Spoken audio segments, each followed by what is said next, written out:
Welcome back, dear audience, on Channel 4 for our Global Stand interviews on Copernicus Global Knowledge and Information Systems. As we heard earlier today in our high-level panel, Copernicus is the European Union's Earth observation program. It provides a vast variety of information on the state and the health of our planet. It is a very comprehensive program. It has different sets of services ranging from atmosphere monitoring, marine monitoring, environmental monitoring, land monitoring, climate change, emergency management and security. Today, during our interview, we'll focus in a little bit more on two of these services, namely the land monitoring and the emergency management. But maybe for those of you who did not have the chance to listen to our high-level panel earlier today, we prepared a short introduction video for you that you know what Copernicus is all about. Copernicus is our European Union's eyes on Earth. It is really a world-class Earth observation program. And it is unique because of three different aspects. First of all, we have a long-standing commitment, and we provide, for instance, data sets with a long-term perspective on which people can count.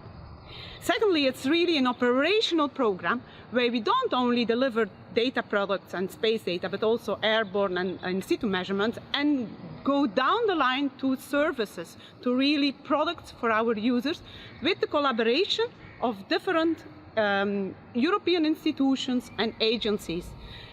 And last but not least, it helps us to have a better EU regulation because it's really focusing on having observation-based evidence for EU policy making. So after this very short introduction video, we now have the pleasure to welcome Andreas Blink and Peter Salmon from the DG Joint Research Center at the European Commission. Peter and Andreas, thank you so much for being with us today. Andreas, we heard in the video that Copernicus is unique for three reasons: because of its operationality, because of its long-term commitment, and because it supports to policy making. So speaking about policy making, could you tell us more concretely how Copernicus actually helps the European Commission to achieve its development objectives? Yes, hello, and thanks, Angela, for the questions. And it's a great pleasure being here today. Earlier this morning, we heard already that Earth observation, and Copernicus in particular, is a game changer for the European Green Deal, for the SDGs, but let me add also for the European development policies. Because, as you just mentioned, it provides operational and continuous data in various fields, like land, like atmosphere, like climate and the emergency management service. So at global scale, it supports the achievement of the SDGs by providing data and products to several SDGs. For example, SDG 661 on the global water extent and water quality, SDG 15.3 on our land, so including data on land cover, on land degradation, land productivity dynamics, SDG 11, for example, on sustainable cities, and so on. But Copernicus doesn't provide data and act only at global scale. It does this, of course, only at regional to local scale. And here we have, for example, the high-resolution hotspot monitoring activity, which provides detailed land information in the field of the sustainable management of natural resources. Okay, so very important to hear the Copernicus program is contributing to several SDGs. Among others, it's also providing information for sustainable management and natural resources. Could you explain to us a little bit more concretely how the program supports biodiversity conservation? Maybe you even have some practical examples. Yes, indeed. And in particular, outside the European Union territory, this is the focus of the just mentioned hotspot monitoring activity, of which I'm actually also the focal point. So this component provides detailed land cover and land cover change information on specific areas of interest, such as protected areas and so-called key landscapes for conservation. The key users of this on-demand service are DG INPA and projects such as BioPharma, the EU delegations, member state development agencies, but of course also the local partners such as protected area managers and NGOs, which are then often the final end users. But let me give you two concrete examples on how this data is used. So the first one is based in the Democratic Republic of Congo. It's called the Upemba Kundelungu complex. Here we provide land cover and land cover change data to assess the threats and the pressures on this area coming from current urbanization and agriculture encroachments in the important wetland areas. These are actually one of the largest Ramsar sites in the world and are home to the last population of elephants in the region. So there's a need for this type of monitoring and to take action in the field. The data is then used also to prioritize the actions of EU funds and to support the management plan in the field. Another example is, for example, based in Eastern Africa in the Selous Game Reserve, which is also a World Heritage Site. Here the government has, a couple of years ago, started the construction of a large hydroelectric power dam. And we have been requested to provide pre-dam construction land cover maps to assess this situation.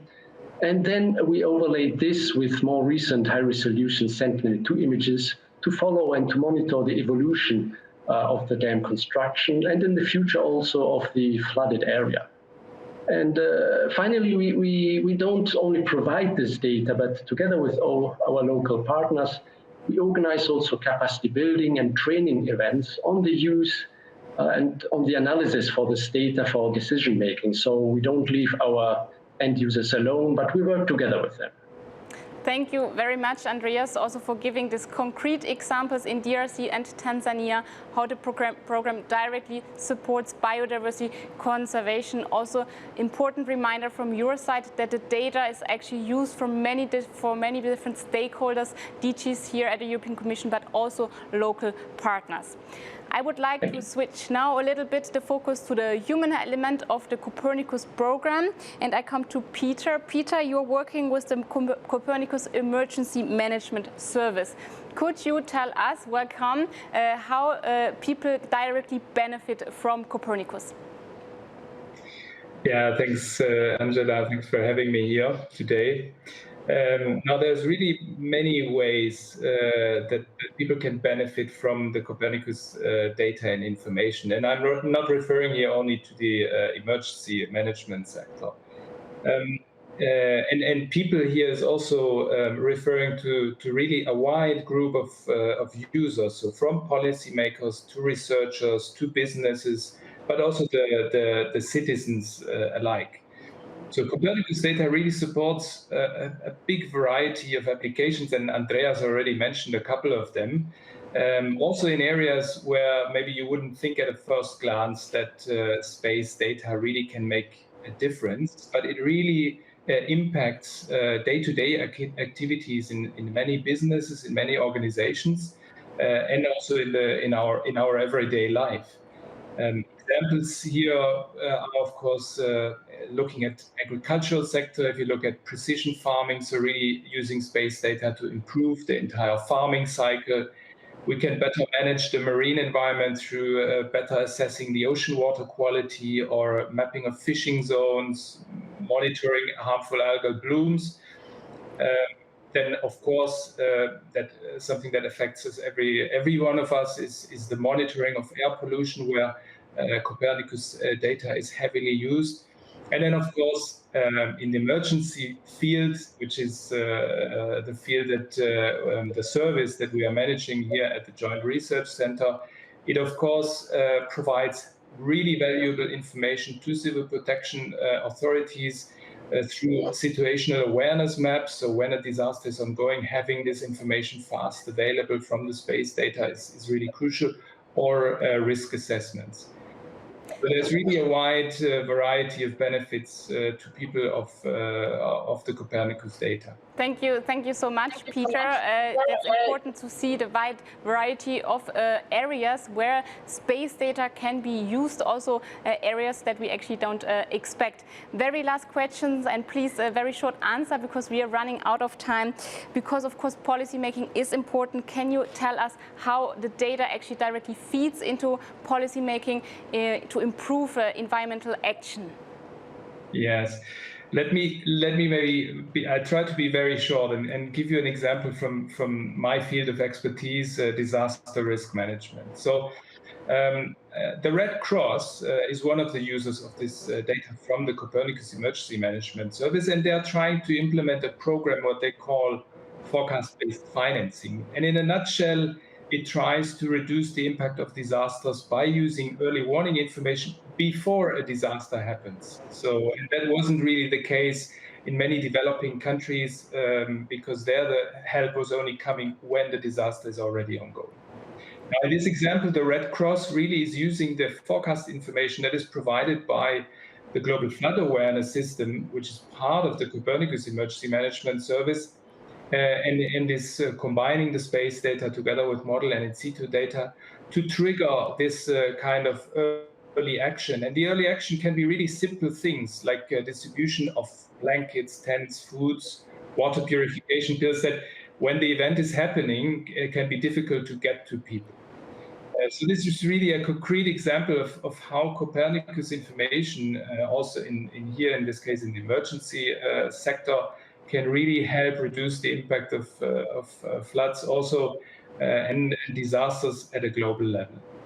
Thank you, Peter. And this brings us actually back to what has been said this morning in the high-level panel. It's actually about survival.